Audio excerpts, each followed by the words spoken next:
Former Vice President Kalonzo Musyoka returned to the country on Sunday from Juba after accomplishing a delicate peace deal that saw South Sudan President Salva Kiir and former rebel leader Machar form a unity government.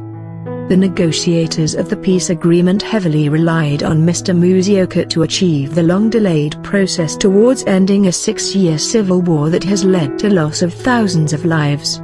As a former foreign affairs minister in Kenya, Mr. Musyoka was not new to the Sudan conflict. He was involved in the talks that culminated in the 2005 Comprehensive Peace Agreement. The negotiations brought together President Kiir's predecessor John Garang and former Sudan President Omar al-Bashir. President Uhuru Kenyatta appointed Mr. Musyoka to head the Joint Monitoring and Evaluation Commission on Peace in South Sudan in November 2018.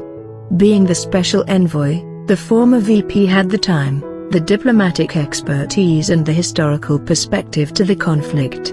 He said he was known to both President Kiir and his former deputy-turned-rebel leader, Mr. Machar, having worked with them to successfully implement the 2005 Peace Pact and the 2011 referendum that paved the way for creation of the Republic of South Sudan. His appointment came in handy for two main reasons, one being the confidence he enjoyed from the two protagonists and his previous peace-building efforts in the region. "I was aware of the issues defining the standoff and I took up the work, determined to finally get the two parties to agree to end the conflict," Mr. Musyoka said. Despite the significant pressure the international community put on the two leaders, it was finally the negotiation skills and hours of delicate talks that helped the warring leaders sign a last-minute deal.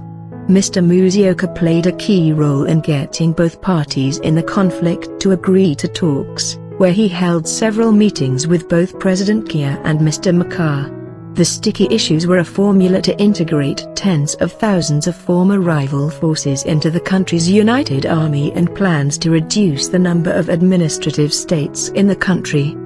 The integration of security forces, security arrangements in Juba and the politically sensitive process of determining internal state boundaries were the thorny issues, which we carefully navigated under the leadership of Ugandan President Yoweri Museveni, he said. Mr. Musyoka had to shuttle between Juba, where he held meetings with President Kiir, and Khartoum where Mr. Machar was exiled.